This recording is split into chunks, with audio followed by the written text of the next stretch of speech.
غزوہ بدر کے موقع پہ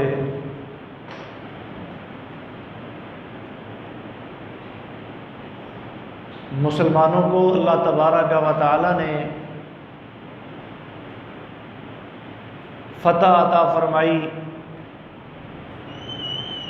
اور فتح کے ساتھ ساتھ بہت سا مال غنیمت یہ بھی ہاتھ لگا۔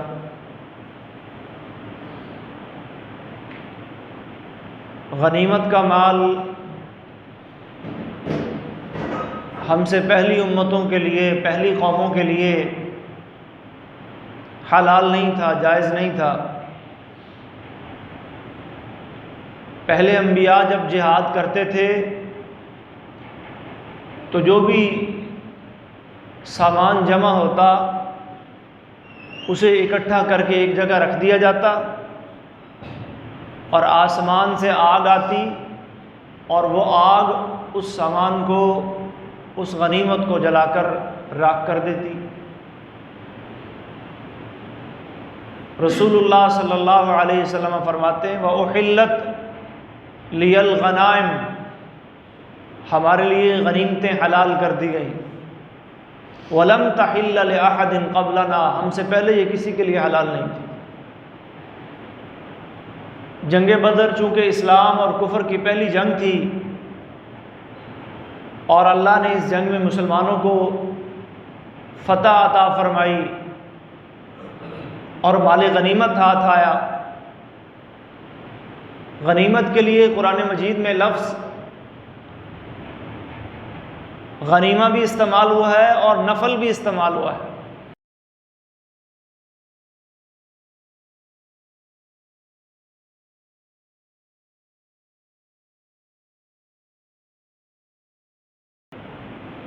غنیمت چونکہ ایک اضافی چیز تھی اس لیے اسے نفل کا نام دے دیا۔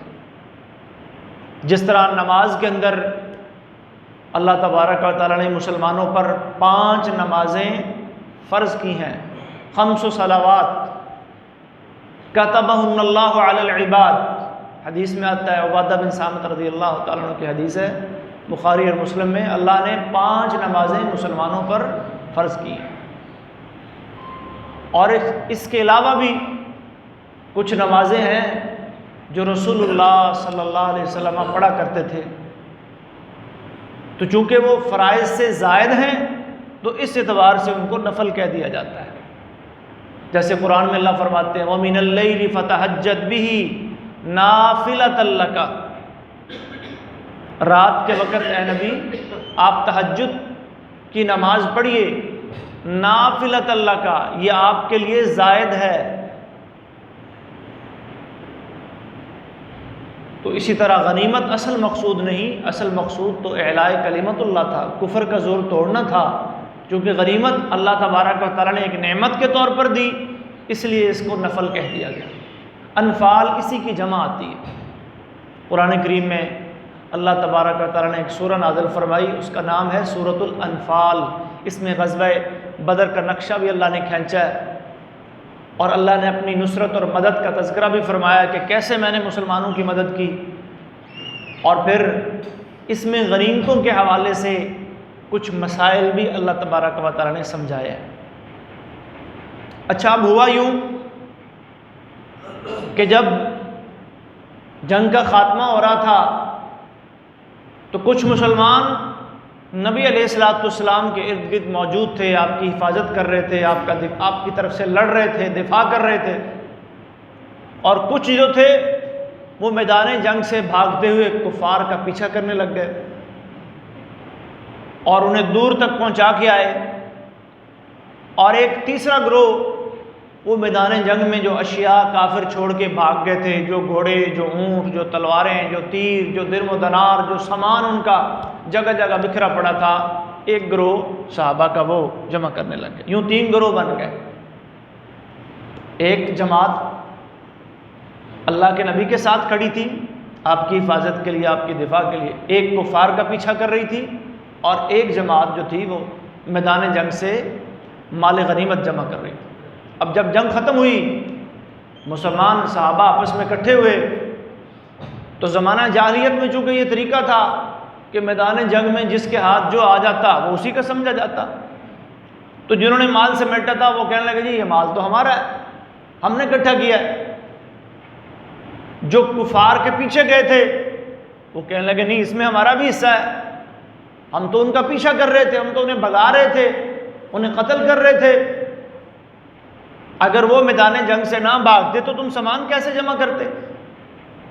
اور تیسرا گروہ جو رسول اللہ کی حفاظت پر مامور تھا، آپ کے دفاع پر مامور تھا، وہ کہنے لگے کہ ابھی ہم تو اللہ کے رسول کی حفاظت کر رہے تھے، ہمارا بھی حصہ بنتا ہے۔ تو اس بات پر مسلمانوں میں تھوڑا سا ایک اختلاف پیدا ہو گیا کہ یہ مال کون لے گا۔ تو اس پر اللہ تبارک و تعالیٰ نے یہ آیات نازل فرمائی، یسألونک عن الانفال، اے نبی یہ لوگ آپ سے غنیمتوں کے بارے میں سوال کرتے ہیں، قل کہہ دیجئے الانفال للہ والرسول، یہ کس کے لیے ہے؟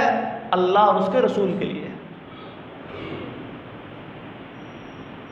جو فیصلہ اللہ اور اس کے رسول ان غنیمتوں کے بارے میں فرمائیں گے وہ سب کو قبول کرنا ہوگا۔ فاتقوا اللہ، بس تم اللہ سے ڈرو، وَأَصْلِحُوا ذَاتَ بَيْنِكُمْ، اور آپس کے معاملات کی اصلاح کرو، انہیں درست کرو، اس مال کی وجہ سے اپنے تعلقات خراب نہ کرو۔ اللہ اور اس کے رسول فیصلہ کریں گے یہ کیسے تقسیم ہوگا، کس کو کتنا ملے گا۔ فاتقوا اللہ واصلحوا ذات بینکم، اللہ کا ڈر پیدا کرو، اپنے معاملات کی اصلاح کرو۔ واطیعوا اللہ والرسول، اور اللہ اور رسول کی اطاعت کرو، لعلکم ترحمون، تاکہ تم پر رحم کیا جائے۔ ان کنتم مؤمنین، ایک مقام پہ فرمایا اگر تم مومن ہو۔ اور پھر آگے اللہ تبارک و تعالیٰ نے اہل ایمان کے اوصاف بیان کرنے شروع کر دیے، مسلمانوں کو ان کا کردار یاد کرایا کہ آپ کو تو ایسا ہونا چاہیے، آپ میں تو یہ خوبیاں ہونی چاہیے۔ انما المؤمنون الذین اذا ذکر اللہ، بے شک مومن تو وہ ہیں جب ان کے سامنے اللہ کا ذکر کیا جاتا ہے، وجلت قلوبہم، ان کے دل ڈر جاتے ہیں، وَإِذَا تُلِيَتْ عَلَيْهِمْ آيَاتُهُ، اور جب ان پر قرآن کی آیات کی تلاوت کی جاتی ہے، زَادَتْهُمْ ایمانا، ان کا ایمان بڑھ جاتا ہے۔ تم میں تو یہ خوبیاں ہونی چاہیے، اللہ کا ڈر تمہارے اندر ہونا چاہیے، اور اللہ کا نام سن کر، اللہ کا ذکر آنے پر تمہارے دل ڈر جانے چاہیے، قرآن کی آیات کی تلاوت کر کے اور سن کے تمہارا ایمان بڑھ جانا چاہیے۔ وَعَلَىٰ رَبِّهِمْ يَتَوَكَّلُونَ، اور چوتھی خوبی یہ بیان فرمائی کہ مومن اپنے رب پر ہی توکل کرنے والے ہوتے ہیں، رب پر ہی بھروسہ کرنے والے ہوتے ہیں۔ پھر آگے مزید اللہ نے تفصیل بیان فرمائی، الذین یقیمون الصلاۃ، نماز قائم کرنے والے ہیں، اور جو کچھ ہم نے دیا اس میں سے اللہ کی راہ میں خرچ کرنے والے ہیں۔ تو بنیادی چیز جو اللہ تبارک و تعالیٰ نے اس مقام پر صحابہ کرام کو، مسلمانوں کو، اہل ایمان کو سمجھائی کہ کوئی بھی مسئلہ ہو، کوئی بھی معاملہ درپیش آ جائے تو اس کا فیصلہ کتاب اللہ اور سنت رسول سے کروانا ہے۔ فَإِن تَنَازَعْتُمْ فِي شَيْءٍ فَرُدُّوهُ إِلَى اللَّهِ وَالرَّسُولِ، سورہ نساء میں اللہ فرماتے ہیں کسی چیز میں تمہارا تنازع ہو جائے، اختلاف ہو جائے، یہ غنیمتوں میں جس طرح اختلاف ہوا تمہارا، ایک گروہ کہہ رہا جی ہم نے لوٹا ہے، ہم نے جمع کیا، یہ ہمارا ہے، دوسرا کہہ رہا ہے نا جی ہم کافروں کے پیچھے چلے گئے تھے، ہمارا بھی حصہ ہے اس میں، تیسرا کہنے لگا کہ ہم اللہ کے رسول کی حفاظت کر رہے تھے، ہمارا حق بھی بنتا ہے۔ فرمایا جس بات میں بھی تمہارا اختلاف ہو جائے، تمہارا کردار کیا ہونا چاہیے تھا؟ ردوہ الی اللہ والرسول، تمہیں اس معاملے کو اللہ اور اس کے رسول کی طرف لوٹانا ہے۔ تو رسول اللہ صلی اللہ علیہ وسلم کی زندگی میں پھر صحابہ نے اسی منہج کو اپنایا کہ جب بھی کوئی ایسا معاملہ اختلاف والا تنازع والا کھڑا ہوتا، رسول اللہ صلی اللہ علیہ وسلم کے سامنے آتے اور آپ سے سوال کرتے، آپ سے پوچھتے، آپ سے اس مسئلے کا حل طلب کرتے۔ ایک اور جگہ قرآن کریم میں اللہ فرماتے ہیں وَمَا اخْتَلَفْتُمْ فِيهِ مِنْ شَيْءٍ فَحُكْمُهُ إِلَى اللَّهِ، اے لوگو تمہارا جس چیز میں بھی اختلاف ہو جائے تو اس کا فیصلہ کون کریں گے؟ اللہ تبارک و تعالی اس کا فیصلہ کریں گے۔ اللہ کا کلام قرآن مجید اس کا فیصلہ کرے گا، اللہ کی طرف سے آنے والی وحی حدیث رسول اس کا فیصلہ کرے گی۔ تو بنیادی بات اللہ تبارک و تعالی نے سورہ انفال کے شروع میں یہ سمجھائی ہے کہ معاملات ہوں، عبادات ہوں، کوئی بھی مسئلہ ہو، اس کا حل تم نے اللہ اور اس کے رسول کے پاس آ کے تلاش کرنا ہے، کتاب و سنت سے ڈھونڈنا ہے، قرآن و حدیث سے اس کو حل کرنا ہے۔ اور دوسری چیز جو اللہ تبارک و تعالیٰ نے یہاں بیان فرمائی، کیونکہ یہ مال غنیمت پر ایک اختلاف ہو گیا، ایک جھگڑا ہو گیا، اور اس سے آپس کے جو تعلقات تھے وہ کیا ہو گئے؟ تھوڑے سے خراب ہو گئے۔ وہ کہنے لگے جی ہمارا ہے، وہ کہنے لگے ہمارا ہے، وہ کہنے لگے ہمارا ہے۔ تو اس پر اللہ نے متنبہ کیا فاتقوا اللہ واصلحوا ذات بینکم، اللہ سے ڈرو اور اپنے آپس کے معاملات کی اصلاح کرو، یہ بہت ضروری ہے۔ آپس کے معاملات کو خراب مت ہونے دو۔ یہ ایمان والا رشتہ، یہ محبت اور مودت والا رشتہ جو اللہ رب العالمین نے تمہارے درمیان قائم فرمایا ہے، وَاذْكُرُوا نِعْمَةَ اللَّهِ عَلَيْكُمْ، یاد کرو اللہ کی نعمت کو جو اس نے تم پر کی، اذ کنتم اعداء، جب تم ایک دوسرے کے دشمن تھے، فَأَلَّفَ بَيْنَ قُلُوبِكُمْ، اس نے پھر تمہارے دلوں میں محبت ڈالی، فَأَصْبَحْتُمْ بِنِعْمَتِهِ إِخْوَانًا، اللہ کی نعمت سے تم آپس میں کیا بن گئے؟ بھائی بھائی بن گئے۔ تو اپنی یہ اخوت کمزور مت پڑنے دو۔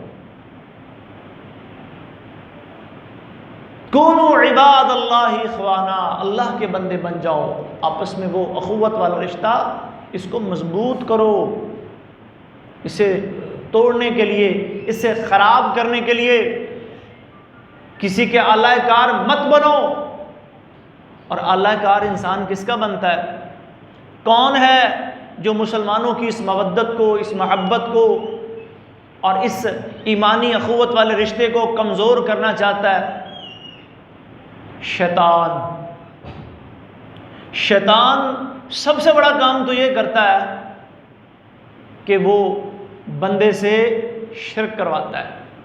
سب سے بڑی اس کی کوشش، اس کی کاوش وہ یہ ہوتی ہے کہ بندہ اللہ سے دور ہو جائے اور اللہ کے ساتھ کسی نہ کسی کو شریک ٹھہرا لے، جو کائنات کا سب سے بڑا ظلم اور سب سے بڑا گناہ ہے۔ اور دوسرے نمبر پر اس کی کوشش کیا ہوتی ہے؟ انما یرید الشیطان ان یوقع بینکم العداوۃ والبغضاء فی الخمر والمیسر، شیطان کیا چاہتا ہے؟ کہ تمہارے درمیان دشمنی ڈالے، بغض پیدا کرے تمہارے درمیان، انما المؤمنون اخوہ والے رشتے کو کمزور کرے۔ صحیح بخاری کی حدیث ہے، نبی صلی اللہ علیہ وسلم نے فرمایا ان الشیطان قد ایس ان یعبدہ المصلون فی جزیرۃ العرب، شیطان اس بات سے تو نا امید ہو گیا ہے کہ نماز پڑھنے والے جزیرہ عرب میں اس کی بندگی کریں، ولیکن فی التحریش بینہم، لیکن وہ انہیں کیسے اپنے پیچھے لگاتا ہے، وہ کیسے انہیں بھٹکاتا ہے؟ ان کو آپس میں لڑوا کے، تحریش، لڑائی، ان کے درمیان بغض اور نفرت کی اور جھگڑے کی بنیادیں ڈال کر شیطان کیا کرتا ہے؟ ان الشیطان ینزغ بینہم، یہ جھگڑے کون ڈلواتا ہے؟ شیطان۔ یوسف علیہ السلام اور ان کے بھائیوں کے درمیان کسی بات پہ اختلاف ہو گیا کہ ہمارا باپ ہمارے چھوٹے بھائی سے کیا کرتا ہے؟ زیادہ پیار کرتا ہے، اور ہم سے تھوڑا پیار کرتا ہے۔ دل میں حسد آ گیا، اور پھر جب حسد آیا تو حسد نے کہاں تک پہنچایا؟ قتل کرنے کے لیے مشورے ہونے لگے، اور پھر کنویں میں پھینک آئے۔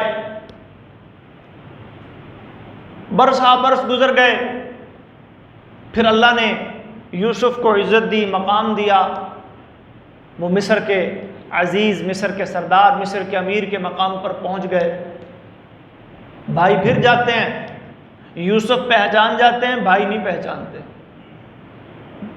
یوسف نے بڑا اچھا معاملہ کیا اپنے بھائیوں کے ساتھ کہ میرے بھائی ہیں، انہوں نے میرے ساتھ یہ سلوک کیا تھا، ان کو غلہ بھی دیا، ان کی جو رقم لے کے آئے تھے وہ بھی ان کے تھیلوں میں دوبارہ ڈال دی، اور ایک بھائی جو نہیں گیا تھا اس کے بارے میں کہا بھی اس کو بھی لے کے آنا، اور پھر جب اگلی بار اس کو لے کے گئے تو پھر اللہ تبارک و تعالیٰ کی سمجھائی ہوئی ایک تدبیر، اس کے مطابق انہوں نے اپنے اس بھائی کو رکھ لیا۔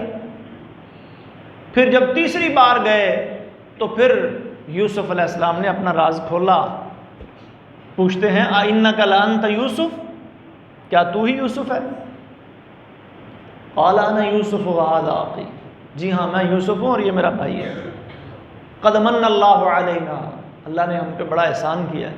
إِنَّهُ مَن يَتَّقِ وَيَصْبِرْ فَإِنَّ اللَّهَ لَا يُضِيعُ أَجْرَ الْمُحْسِنِينَ، جو اللہ سے ڈرتا ہے اور صبر کرتا ہے تو اللہ کبھی بھی نیکی کرنے والوں کا اجر ضائع۔ آگے جا کے یوسف علیہ السلام اللہ سے دعائیں کرتے ہیں، ان دعاؤں میں ایک کلمہ یہ بھی بولتے ہیں من بعد ان نزغ الشیطان بینی وبین اخوتی، اے اللہ یہ شیطان نے سارا کام خراب کیا تھا، میرے اور میرے بھائیوں کے درمیان اس نے جھگڑا کھڑا کروایا تھا۔ تو بھائیوں یہ جھگڑے کھڑے کروانے والا اور یہ اختلافات کو ہوا دینے والا رشتہ داروں کے درمیان، عزیز و اقارب کے درمیان، دوستوں کے درمیان، ایمان والوں کے درمیان یہ کون ہے؟ یہ شیطان ہے۔ اور شیطان کے بارے میں اللہ نے قرآن میں کیا فرمایا؟ یا ایھا الذین آمنوا لا تتبعوا خطوات الشیطان، ایمان والو تم نے شیطان کے راستوں پہ نہیں چلنا، اس کے قدموں کی پیروی نہیں کرنی۔ انہ لکم عدو مبین، وہ تمہارا کھلا دشمن ہے۔ تم نے کیا کرنا ہے؟ اصلحوا ذات بینکم، اپنے آپس کے معاملات کی اصلاح کرنی ہے۔ وَإِن طَائِفَتَانِ مِنَ الْمُؤْمِنِينَ اقْتَتَلُوا فَأَصْلِحُوا بَيْنَهُمَا، سورہ حجرات میں اللہ فرماتے ہیں اگر مومنوں کے دو گروہ، دو جماعتیں، دو افراد آپس میں لڑ پڑیں تو تم نے کیا کرنا ہے؟ فَأَصْلِحُوا بَيْنَهُمَا، ان کے درمیان صلح کروانی ہے۔ مزید جھگڑے کو ہوا نہیں دینی، جھگڑے کو بڑھانا نہیں ہے۔ زوجین کے درمیان اختلاف ہو جائے، فرمایا وَإِنْ خِفْتُمْ شِقَاقَ بَيْنِهِمَا فَابْعَثُوا حَكَمًا مِّنْ أَهْلِهِ وَحَكَمًا مِّنْ أَهْلِهَا إِن يُرِيدَا إِصْلَاحًا يُوَفِّقِ اللَّهُ بَيْنَهُمَا، ایک حکم چن لو ادھر سے ایک ادھر سے، وہ دونوں کی بات سنیں اور اصلاح کا ارادہ رکھیں، صلح کا ارادہ رکھیں، کیونکہ صلح کیا ہے؟ وَالصُّلْحُ خَيْرٌ، سورہ نساء میں اللہ فرماتے ہیں صلح بہتر ہے۔ اصلحوا، صلح کروانی بھی ہے اور صلح کرنی بھی ہے۔ صلح سے بڑھ کر اپنے معاملات درست کرنے سے بڑھ کر کوئی عمل نہیں ہے۔ سنن ترمذی اور سنن ابی داؤد کے اندر حدیث آتی ہے، رسول اللہ صلی اللہ علیہ وسلم فرماتے ہیں الا اخبرکم بافضل من درجۃ الصیام والصلاۃ والصدقہ، کیا میں تمہیں ایک ایسا عمل نہ بتاؤں جس کا درجہ روزے، نماز اور نفلی صدقے سے بھی بڑا ہے؟ فرائض کے ساتھ نہیں، کیونکہ فرائض کا تو اپنا ایک مقام ہے نہیں، فرض نماز، فرض روزہ اور فرض زکوٰۃ، یہ نوافل کی بات ہو رہی ہے۔ کیا میں تمہیں ایسا عمل نہ بتاؤں جس کا درجہ نفل نمازوں سے بھی بڑا ہے، جس کا درجہ نفل روزوں سے بھی بڑا ہے، جس کا درجہ نفلی صدقہ و خیرات کرنے سے بھی بڑا ہے؟ قالوا بلا، صحابہ نے عرض کی اللہ کے رسول کیوں نہیں، بتائیں، ہم نوافل پہ اتنی محنت کرتے ہیں، روزے رکھنے میں اتنی محنت کرتے ہیں، صدقہ و خیرات اللہ کی راہ میں دیتے ہیں، اللہ کو راضی اور خوش کرنے کے لیے، اپنے درجات کو بلند کرنے کے لیے، تو ہمیں وہ عمل بتائیں جو ان اعمال سے بھی درجے میں زیادہ بڑا ہے۔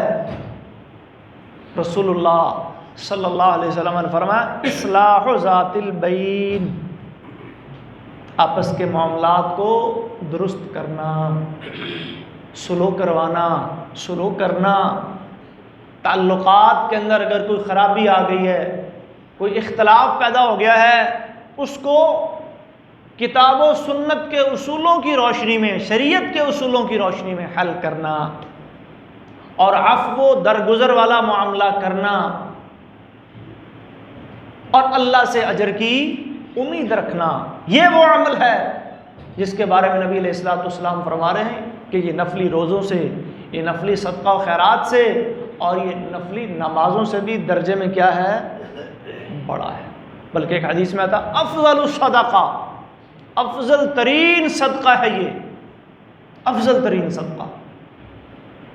ایک حدیث میں آتا ہے نبی صلی اللہ علیہ وسلم نے فرمایا کل سلامہ، انسان کے جسم میں 360 کے قریب جوڑ ہوتے ہیں، اور ہر جوڑ کے اوپر اللہ رب العالمین نے صدقہ جو ہے وہ لگایا کہ بھی ہر جوڑ کی طرف سے آپ نے صدقہ کرنا ہے، اور فرمایا کہ صدقہ صرف مال سے ہی نہیں، تعدل بین اثنین صدقہ، آپ دو آدمیوں کے درمیان عدل و انصاف کے ساتھ سلو کروا دیں، یہ بھی صدقہ ہے۔ الکلمۃ الطیبۃ صدقہ، کسی کو اچھی بات کہہ دیں یہ بھی صدقہ ہے، کسی کو راستے کا پتہ بتا دیں یہ بھی صدقہ ہے، سواری کے اوپر سوار ہونے میں کسی کی مدد کر دیں یہ بھی صدقہ ہے۔ بے شمار شکلیں اللہ کے نبی نے صدقے کی بیان فرمائی، تو ان میں سے بہترین صدقہ کیا ہے کہ آپ لوگوں کے مسائل، آپ کا وہ اپنا مسئلہ ہے، کسی مسلمان بھائی بہن سے آپ کا اپنا کوئی کسی حوالے سے اختلاف ہے، اس کی اصلاح کی بھی کوشش کریں، اور اگر آپ اپنے کسی مسلمان بھائی بہن کے بارے میں سنیں کہ ان کا یہ مسئلہ پیدا ہو گیا ہے، تو ان کے درمیان بھی کیا کرنا ہے، اصلاح کروانی ہے۔ اور ایک اور کردار اللہ کے نبی نے بیان فرمایا، ایک تو سلو جوئی والا کردار ہے نا، ایک وہ کردار ہے ان من شر الناس عند اللہ منزلۃ یوم القیامہ ذو الوجہین، فرمایا ایک وہ کردار ہے جو دو رخا ہے، دو چہروں والا ہے، اور یہ اللہ کے نزدیک بدترین درجے پر ہے، بدترین مقام پر ہوگا قیامت کے دن۔ یأتی ہؤلاء بوجہ وہؤلاء بوجہ، ان کے پاس آتا ہے تو ان کا بن جاتا ہے، ان کے پاس جاتا ہے تو ان کا بن جاتا ہے، اور کرتا کیا ہے، حماز مشاء بنمیم، سورہ قلم میں اللہ فرماتے ہیں اس کا کام ہے عیب جوئیاں، تان و تشنی، نمیمے لے کے چلتا پھرتا ہے، بری باتیں سنتا ہے اور ادھر کی ادھر اور ادھر کی ادھر پہنچانا، یہ اس کا کام ہے، لگائی بجائی یہ اس کا کام ہے۔ من کان لہ وجہان فی الدنیا، اور ایک حدیث کے الفاظ ہیں نبی صلی اللہ علیہ وسلم نے فرمایا کہ جس شخص کے دو چہرے ہوئے نا جی دنیا کے اندر، کان لہ لسانان من نار یوم القیامہ، تو قیامت کے دن اس کے منہ کے اندر آگ کی دو زبانیں ہوں گی، آگ کی دو زبانیں۔ بڑا خطرناک عمل ہے، بڑا ہی بھیانک عمل ہے، اور بڑی سخت وعید اور سزا اللہ کے نبی نے اس عمل کی بیان فرمائی ہے، تو اس سے اپنے آپ کو بچانا ہے۔ اصلحوا بینہما انما المؤمنون اخوہ اصلحوا بین اخویکم والصلح خیر اصلحوا ذات بینکم، جگہ جگہ اللہ نے قرآن میں اور نبی صلی اللہ علیہ وسلم نے احادیث کے اندر یہی مسئلہ واضح کیا ہے۔ اور یہ پھر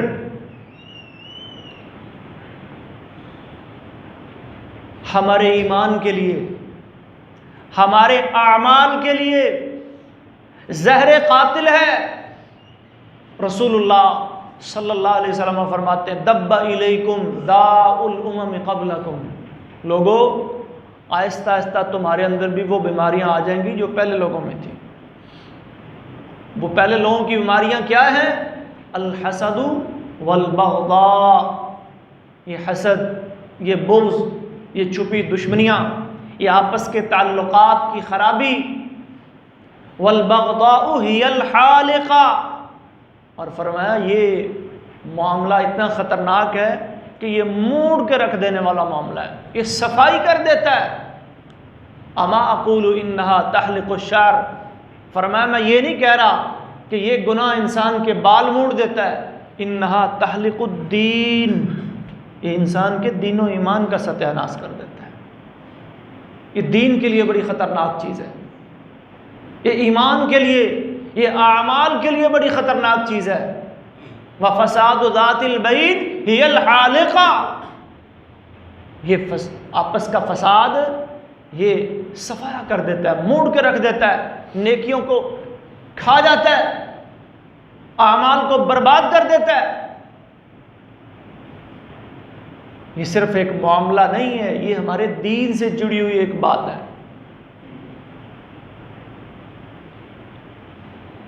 دب الیکم، اور یہ پہلے لوگوں میں بھی تھی اور لوگوں تم میں بھی آئے گی، اور اس نے ان کو بھی ہلاک کیا اور یہ تمہیں بھی ہلاک کرے گی۔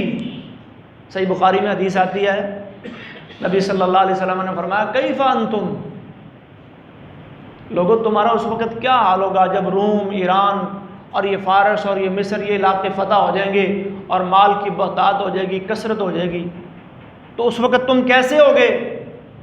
عبد الرحمن ابن عوف رضی اللہ تعالیٰ عنہ کہنے لگے اللہ کے رسول جیسے اب ہم ہیں ویسے ہوں گے، بلکہ اس سے بہتر ہوں گے، خوشحال ہوں گے، مالی پریشانی ہماری ختم ہو جائے گی اور ہم ہر وقت اللہ کی عبادت، دین کے لیے محنت، دعوت اور جہاد اور ان کاموں میں اپنے آپ کو مشغول رکھیں گے، کتاب اللہ کی تلاوت، ذکر و اذکار، یہ سارے دینی کام جاری و ساری رہیں گے۔ فرمایا نہیں، پھر تم کیا کرو گے؟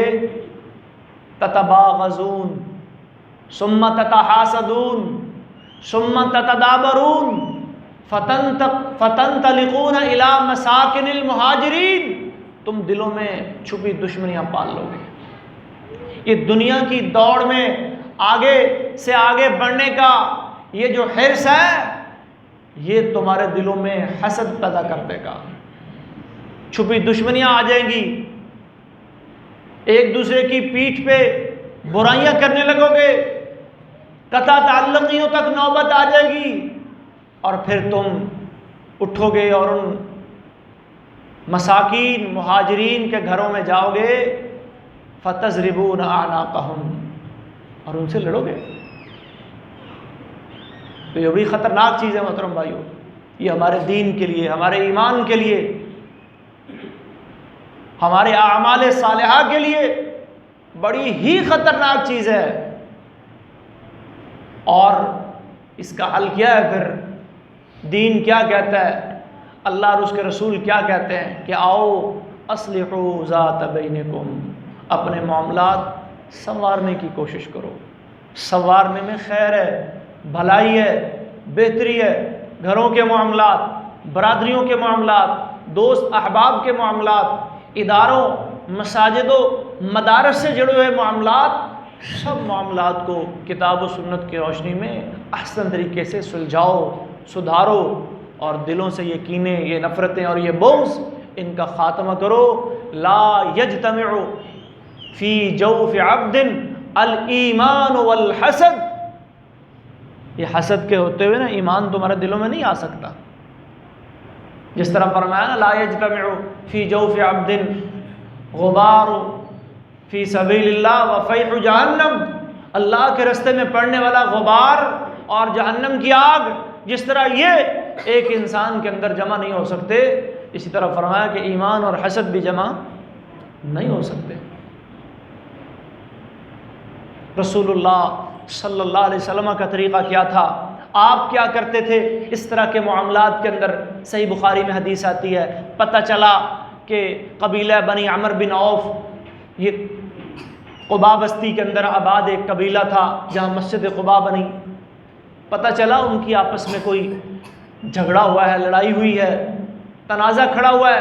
فرمایا اذهبوا نصطلح بینہم، چلو بھائی جا کے ان کے درمیان صلح کروائیں۔ وہاں گئے، بات چیت سنی، معاملہ سارا سنا، اور کیا کروا دیا؟ ان کی آپس میں صلح کروا دی۔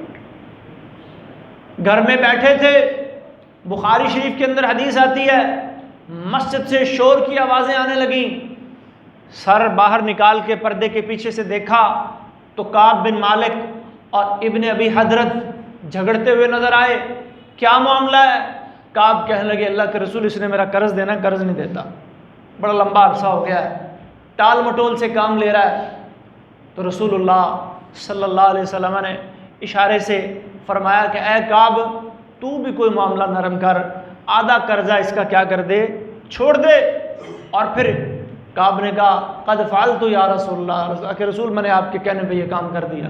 اور پھر ابن ابی حضرت سے کہا چل بھی اٹھ، قم فقضے، اب باقی کا ادا کر اور یہ جھگڑا ختم کر۔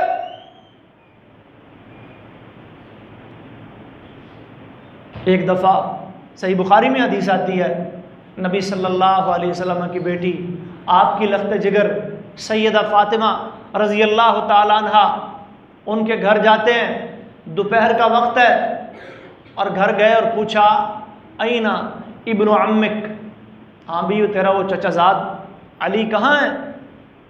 فاطمہ آگے سے بتاتی ہیں کہ میرا اور ان کا آپس میں کسی بات پہ جھگڑا ہو گیا، اختلاف ہو گیا، اور وہ گھر سے اٹھ کے چلے گئے۔ آپ نے بندہ بھیجا کہ جاؤ پتہ کر کے آؤ علی کہاں ہے رضی اللہ تعالیٰ عنہ۔ تو بتانے والوں نے بتایا کہ جی وہ تو مسجد میں آرام کر رہا ہے، سو رہا ہے، قیلولہ کر رہا ہے، دوپہر کا آرام کر رہا ہے۔ اللہ اکبر! آج کے دور کے اللہ معاف فرمائے کو والدین ہوتے، کو ماں باپ ہوتے، تو نے بالکل ٹھیک کیا، ایسے کہتے ہیں دبا کے رکھو کام، ٹھیک کیا تو نے، میں خبر لیتا ہوں، میں پتہ لیتا ہوں، کیوں اس نے ایسا کیا ہے؟ نہیں، ایسی کوئی بات نہیں کی، نصیحت کی، معاملات کو سدھارنے کی طرف گئے، گھر کو آباد کرنے کی طرف گئے۔ جب پتہ چلا کہ علی مسجد میں ہے، پیچھے گئے اور علی رضی اللہ تعالیٰ عنہ کو جا کے سوئے ہوئے تھے جگایا، اور کیا کہہ کے جگایا؟ قم یا ابا تراب۔ حضرت علی رضی اللہ تعالیٰ عنہ کی کنیت اگرچہ ابو الحسن تھی، لیکن اس موقع پر نبی صلی اللہ علیہ وسلم نے ان کو ابو تراب کی کنیت بھی عطا کی، قم یا ابا تراب، کیونکہ وہ نیچے زمین پہ سوئے تھے، جسم پر کوئی کپڑوں پر مٹی وغیرہ لگی ہوئی، تراب مٹی کو کہتے، قم یا ابا تراب، اٹھایا، بات سنی، معاملہ خوش اسلوبی سے حل کروا دیا، تو جی صلح ہو گئی، اتفاق ہو گیا، جھگڑا ختم ہو گیا۔ یہ کردار محترم بھائیوں ہمیں ادا کرنا ہے۔ رسول اللہ صلی اللہ علیہ وسلم کی یہی سنت ہے، کتاب و سنت ہمیں یہی تعلیم دیتے ہیں۔ بخاری شریف کا ہی ایک اور واقعہ ہے، ایک صحابیہ حضرت بریرہ رضی اللہ تعالیٰ عنہ، وہ لونڈی تھیں، تو ان کے آقا نے ان کا نکاح کر دیا کسی غلام کے ساتھ، اور پھر وہ آزاد ہو گئیں۔ انہوں نے اپنے آقا سے معاہدہ کیا کہ میں تمہیں اتنا پیسہ دیتی ہوں، مکاتبت کر لی، اور اس معاہدے کے نتیجے میں وہ پیسے دے کر آزاد ہوگی۔ اب حالت غلامی میں کیا ہوا نکاح، اسلام کہتا ہے کہ اگر کسی لونڈی کا نکاح حالت غلامی میں ہوا ہو تو آزاد ہونے کے بعد اسے اپنے نکاح کے بارے میں اختیار ہوتا ہے، وہ اس نکاح کو برقرار رکھے یا اسے چھوڑنا چاہے تو چھوڑ دے۔ رسول اللہ نے مسئلہ بتایا کہ بریرہ تیرا وہ نکاح تیرے آقا نے کیا تھا، اب تو اسے رکھنا چاہتی ہے رکھ، نہیں رکھنا چاہتی تو پھر تیری مرضی ہے۔ انہوں نے کہا اللہ کے رسول میں اس نکاح کو نہیں رکھنا چاہتی۔ مغیث نام کے ایک غلام تھے، وہ بھی صحابی تھے لیکن تھے ابھی غلام، تو ان کے ساتھ نکاح ہوا تھا، تو وہ علیحدگی ہو گئی۔ مغیث آئے اللہ کے نبی کے پاس، عباس کو لے کے آئے، دوسرے صحابہ کو لے کے آئے، سفارش کروائی کہ جی میری سفارش کر دیں، بریرہ مجھ سے علیحدگی نہ لے۔ میں رہنا چاہتا ہوں، اس کے ساتھ آباد ہونا چاہتا ہوں۔ اب مسئلہ اللہ کے نبی نے بتایا کہ ابھی اس کو اختیار حاصل ہے، لیکن ساتھ ہی بریرہ کو سفارش بھی کر دی۔ بریرہ، یہ دیکھو مغیث کیا کہہ رہا ہے، یہ پریشان ہے اس نکاح کے ختم ہونے کی وجہ سے، اور یہ رو رہا ہے تیرے پیچھے پیچھے۔ تو بریرہ آگے سے سوال کرتی ہیں، اللہ کے رسول مسئلہ آپ نے بتایا تھا، اب یہ جو آپ کہہ رہے ہیں یہ کوئی مسئلے میں رد و بدل ہو گیا ہے، یا آپ مجھے حکم دے رہے ہیں کہ میں اس سے سلوک کر لوں یا اس سے میں دوبارہ آباد ہو جاؤں اس کے ساتھ؟ فرمایا نہیں، یہ میرا حکم نہیں، یہ میری ایک رائے ہے، یہ میرا ایک مشورہ ہے، مسئلہ وہی ہے، تجھے اختیار حاصل ہے۔ تو حضرت بریر رضی اللہ تعالیٰ عنہ عرض کرتے ہیں کہ اللہ کے رسول پھر میرا دل مطمئن نہیں ہوتا۔ ٹھیک ہے، جب شرعی مسئلہ ہے، مجھے حق حاصل ہے، تو میں آزاد ہونا چاہتی ہوں، اس کے ساتھ نکاح میں نہیں رہنا چاہتی۔ حکم ہے تو میں تیار ہوں، اور اگر یہ صرف مشورہ ہے تو پھر یہ مشورہ مجھے قبول نہیں۔ اللہ اکبر، صحیح بخاری کا واقعہ ہے۔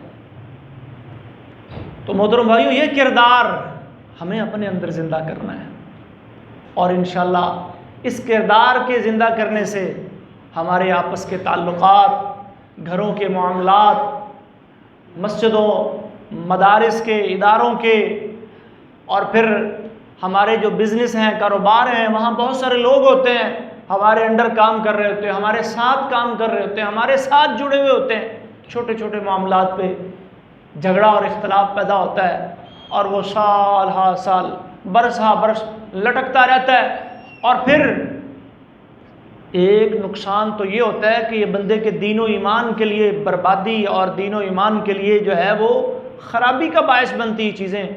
دوسرا نقصان اس کا یہ بھی ہوتا ہے کہ پھر انسان بدگمانی کی طرف چل پڑتا ہے، دلوں میں حسد آ جاتا ہے، غیبتیں شروع ہو جاتی ہیں، چغلیاں شروع ہو جاتی ہیں، تہمتوں پہ بندہ اتر آتا ہے، کیونکہ دل میلے ہو گئے، دلوں میں دراڑیں پڑ گئیں۔ اب جب تک یہ معاملہ سلجھے گا نہیں، بجائے خرابی کے مزید بگاڑ کی طرف جائے گا۔ لمز، عیب جوئیاں، عیب تراشیاں، ایک دوسرے کے عیب وہ معاشرے میں عام کرنا، اور سوشل میڈیا کا دور ہے، کوئی کسی سے ہلکا سا اختلاف ہوا، سارے اس کے کچے چٹھے جو ہے وہ کھول کے رکھ دیے، سارے اس کے راز جو ہے وہ کھول کے رکھ دیے۔ نبی علیہ الصلوۃ والسلام نے اسی لیے ایک نصیحت فرمائی تھی، احبب حبیبک ہونا ما عسى ان یکون بغیضک یوما ما، کسی سے تعلق بناؤ، کسی سے دوستی لگاؤ، کسی کو کاروباری اور بزنس پارٹنر بناؤ، تو تعلقات اعتدال کے ساتھ لے کر چلو، اپنے سارے راز اس کو مت دو۔ احبب حبیبک ہونا ما، ایک حد تک رہو بھائی، عسیٰ ان یکون بغیضک یوم، ہو سکتا ہے یہ آپ کا محبوب، آپ کا پیارا، آپ کا دوست، آپ کا عزیز کل کو آپ کے خلاف کھڑا ہو جائے، پھر آپ کے لیے پریشانی بنے۔ پھر فرمایا وَأَبْغِضْ بَغِيضَكَ يَوْمًا مَا، کسی سے اختلاف ہو جائے تو اختلاف کے اندر بھی اعتدال کا دامن مت چھوڑو، عَسَىٰ أَن يَكُونَ حَبِيبَكَ يَوْمًا، ہو سکتا ہے کل کو آپ کی صلح ہو جائے، معاملہ سلجھ جائے، سدھر جائے، اور پھر آپ کو شرمندگی ہوئی، یار یہ تو وہی بندہ ہے جس کے بارے میں کل تک میں نے یہ لفظ بولے تھے، اور پتہ نہیں اس کو کیا ماں بہن کی گالیاں دیں، کیا اس پہ کیچڑ اچھالا، کیا اس پہ تانوں تھے، اور آج میں اسی کے ساتھ جو ہے وہ باہم شیر و شکر ہو کے بیٹھا ہوں۔ شرمندگی تو ہوتی ہے نا۔ تو یہ اللہ کے نبی کی حدیث ہماری رہنمائی کرتی ہے کہ معاملات میں اگر اتار چڑھاؤ آ جائے، ایک تو یہ کہ اس کو ختم کرنے کی کوشش کرنی ہے، یہ وقتی ہوتا ہے، یہ عارضی ہوتا ہے، اور پھر دوسرا اس اتار چڑھاؤ میں آخری حد تک نہیں جانا، سارے راستے اور دروازے بند نہیں کرنے، کوئی نہ کوئی دروازہ، کوئی نہ کوئی راستہ ضرور کھول کے رکھنا ہے۔ اور دروازے پھر اللہ بھی تو بند نہ کرتا بندے کے لیے، اللہ نے تو ان اللہ یقبل توبۃ العبد ما لم یغرغر، اللہ نے تو سارے کھولے ہوئے ہیں، کوئی بھی بند نہیں کیا، ہم کوئی ایک چھوڑنے کے لیے بھی تیار نہیں ہوتے۔ اللہ فرماتے بندے تو ساری زندگی گناہوں میں نافرمانیوں میں گزار دے اور پھر تجھے سمجھ آ جائے، پھر تجھے عقل آ جائے، ہوش آ جائے، ان لی ربن، نہیں میرا ایک رب ہے، اور وہ رب کیا کرتا ہے؟ یغفر الذنوب، سارے گناہ معاف کر دیتا ہے، میرا ایک رب ہے۔ اللہ فرماتے جب تجھے یہ سمجھ آ جاتی ہے نا، اور زندگی کی سانسیں ابھی تیری برقرار ہیں، زندگی کی نعمت ابھی تیرے پاس موجود ہے، غفرتک ولا ابالی، میں معاف کر دیتا ہوں، میں کوئی پرواہ، لیکن یہ اللہ ہے، یہ اللہ ہے جو ایسا کرتا ہے۔ لیکن اللہ نے ہمیں حکم دیا ہے کہ ہم بھی اپنے معاملات اسی انداز پہ چلائیں، ہم بھی اپنے معاملات کو کسی انتہا پہ لے جانے کی کوشش نہ کریں۔ یہ نہ صرف ہماری دنیا کے لیے بلکہ ہماری آخرت کے لیے بھی خطرناک ثابت ہو سکتے ہیں، ہمارے دین و ایمان کے لیے، ہمارے نیک اعمال کے لیے ان کی خرابی کا باعث بن سکتے ہیں۔